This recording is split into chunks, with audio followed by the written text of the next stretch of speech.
अरे तुम्हारे पाकिस्तान में इतने लोग नहीं जितने हमारे यहाँ ईद पर बकरे काटे जाते हैं। સની દેઓલજીની બોર્ડર 2 ફિલ્મ બોક્સ ઓફિસ પર બ્લોકબસ્ટર થઈ ગઈ છે અને 2026માં હવે સની દેઓલજી તેમની બીજી મોટી ફિલ્મ લાહોર 1947 આ ફિલ્મથી બોક્સ ઓફિસ પર ધમાકો કરવાના છે। લાહોર 1947 ફિલ્મની ઓફિશિયલ રિલીઝ તારીખ જાહેર કરી દેવામાં આવી છે।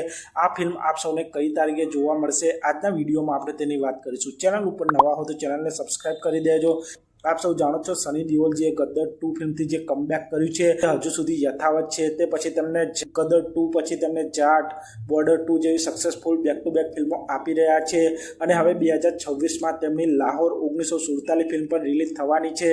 આ ફિલ્મ આપ સૌને 13 ઓગસ્ટ 2026ના રોજ આ ફિલ્મ આપ સૌને વર્લ્ડ વાઇડ સિનેમાઘરોમાં રિલીઝ થતી જોવા મળી જશે અને લાહોર 1947 આ ફિલ્મની કહાની પણ ભારત અને પાકિસ્તાનની લડાઈ વચ્ચે હશે જેમાં આપ સૌ સની દેઓલજીને ફરીથી પાકિસ્તાન વિરુદ્ધ લડાઈ કરતા જોવા મળી જશે।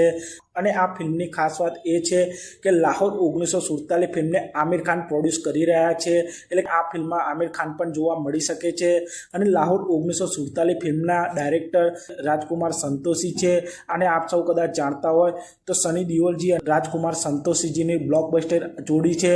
આ ફિલ્મ પહેલાં સની દેઓલની સાથે રાજકુમાર સંતોષીજી બેક ટુ બેક બ્લોકબસ્ટર ફિલ્મો બનાવી ચૂક્યા છે જેમાં ઘાતક ઘાયલ દામિની જેવી બેક ટુ બેક તેવી ફિલ્મો સની દેઓલ સાથે બનાવી ચૂક્યા અને તેમની સાથેની આ ચોથી ફિલ્મ લાહોર 1947 હશે જે 13 ઓગસ્ટ 2026ના રોજથી સિનેમાઘરોમાં રિલીઝ થઈ જશે અને લાહોર 1947 આ ફિલ્મ પણ બોક્સ ઓફિસ પર ધમાકો કરવાની છે અને આ ઓફિશિયલી કન્ફર્મ થઈ ગયું છે। તો આપ સૌ સની દેઓલજીની આ લાહોર 1947 ફિલ્મ માટે કેટલા એક્સાઇટેડ છો તે કોમેન્ટ કરજો અને આપ સૌ આવા જ પ્રકારના બોલિવૂડ સાઉથ ફિલ્મોને લગતા વિડીયો જોવા માંગતા હો તો ચેનલને સબસ્ક્રાઇબ કરી દેજો, વિડીયોને લાઇક કરી દેજો અને જોતા રહો સિનેમા।